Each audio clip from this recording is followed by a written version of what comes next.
AI 3대 강국은 대한민국의 생존 전략이다. 이재명 대통령이 국가 AI 전략위원회 출범식에서 선언했던 한 문장은 과장이 아니라 우리가 앞으로 버틸 수 있느냐, 주도하느냐를 가르는 기준점입니다. 반도체 세계 1위 국가인 삼성, SK하이닉스를 가진 대한민국. 그런데 불과 얼마 전까지 우리는 AI 후진국이라는 굴욕을 받아들여야 했습니다. AI 경쟁력 지표 순위가 6위에서 9위, 12위 밖으로 추락해가던 그 시기, GPU 한 장 제대로 사오지 못하고 인공지능 인프라에 대한 국가 전략도 없이 시간을 허비하던 시기, 그 공백의 결과는 분명했습니다. IT 강국이라 자부하던 대한민국이 AI 시대에는 변두리로 밀려나는 모습이었죠. 왜 이렇게 됐을까요? 윤석열 지난 정부는 AI 초기, 전 세계가 방향을 잡던 그 골든타임에 우리는 국가 차원의 준비를 사실상 포기하다시피 했습니다.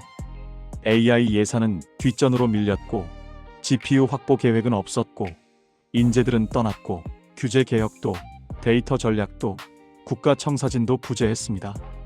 AI는 특정 정당의 사업 아니냐라는 말이 공공연히 튀어나오는 현실을 전혀 모르는 권력의 한가한 인식 속에서 대한민국은 더 뒤로 밀려났습니다. 하루가 늦어지면 한 세대가 밀린다는 AI 전환기에서 우리는 브레이크가 아니라 후진 기어를 밟고 있었던 겁니다. 그런 대한민국이 정권 교체 이후 불과 5개월 만에 전혀 다른 결과를 만들어냅니다. 미국, 중국, 그리고 한국. AI 3대 축. 이건 누가 봐도 믿을 수 없는 일이었습니다. 그냥 말로 쓰여지는 내용이 아니라 최소한의 조건을 실제로 갖추었느냐의 문제입니다. AI 강국이 되기 위해 반드시 필요한 건 세 가지입니다. 첫째, 자본.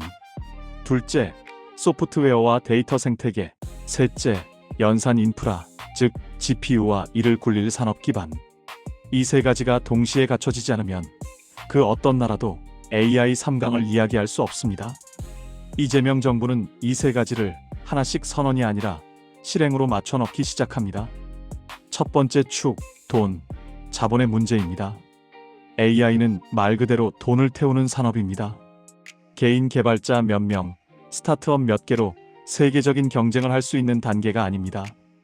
그래서 이재명 대통령은 세계 최대 자산운용사 블랙록과의 협력에서부터 국가성장펀드, 민관 공동투자, 내년도 10조 원 이상의 관련 예산까지 AI와 미래 전략 산업에는 국가가 직접 투자하겠다는 메시지를 분명히 찍었습니다. AI를 비용이 아니라 국가 생존 인프라로 본 겁니다. 여기서 첫 번째 조건, 돈의 축이 채워집니다. 두 번째 조건, 소프트웨어와 데이터, 그리고 생태계입니다. AI는 칩만 사온다고 끝나지 않습니다. 거기에 무엇을 태울 것인가, 어떤 언어와 어떤 데이터를 누구를 위해 학습시킬 것인가가 더 중요합니다. 오픈 AI를 비롯한 글로벌 기업과의 협력, 국내 대기업, 플랫폼, 연구기관이 함께 참여하는 AI 전략 체계, 공공과 민간이 함께 만드는 데이터 인프라, 특히 한국어를 비롯한 비영어권 언어에 최적화된 모델을 만들 수 있는 네이버와 국내 기업들, 이들을 민간 주도, 정부 뒷받침 체제로 엮어내는 것이 두 번째 축입니다. 여기서 이재명 정부는 분명한 원칙을 제시합니다. 포용적 AI, 사람 중심, 그리고 민관 원팀, 거대 기업 몇 곳이 독점하는 AI가 아니라 공공 데이터, 중소기업, 연구자, 시민까지 함께 접근할 수 있는 구조를 만들겠다고 선언한 거죠. 돈과 기술이 동시에 엘리트의 장난감이 되는 순간 국가는 뒤늦게 대가를 치르게 됩니다. 그걸 막겠다는 방향 설정입니다. 그리고 세 번째 축, 오늘 우리가 이야기의 중심으로 삼는 연산 인프라, GPU 26만 장입니다. 젠슨 왕이 한국에 와서 했던 상징적인 선언. 한국에 GPU 26만 장을 공급하겠다.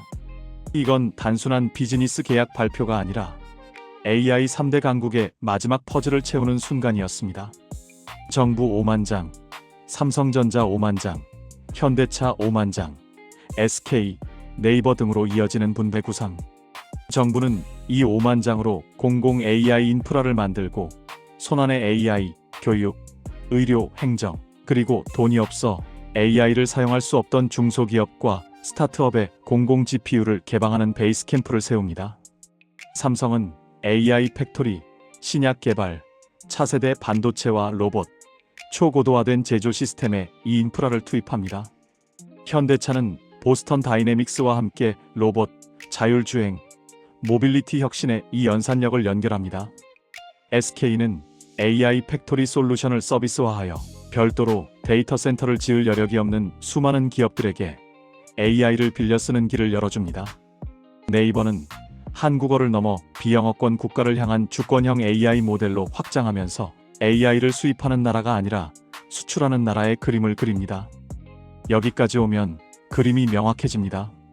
돈이 있고 소프트웨어와 데이터가 있고 연산 인프라가 있습니다.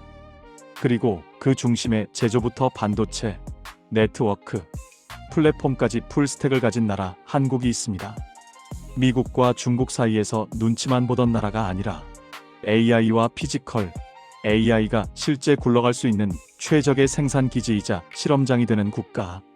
AI 3대 강국은 대한민국의 생존 전략이다. 이재명 대통령은 국가 AI 전략위원회 출범식에서 선언한 그 말에 방향과 결과를 너무나 정확하게 보여주고 이뤄내고 있습니다. 다시 정리해서 말씀드리면 돈이 있고 소프트웨어와 데이터가 있고 연산 인프라가 있는 대한민국을 최적의 생산 기지이자 실험장이 되는 국가로 만드는 것입니다. 엔비디아와 글로벌 기업들이 한국을 향해 GPU를 푸는 이유도 단순합니다. AI 모델을 만들어 놓고 끝낼 수는 없습니다.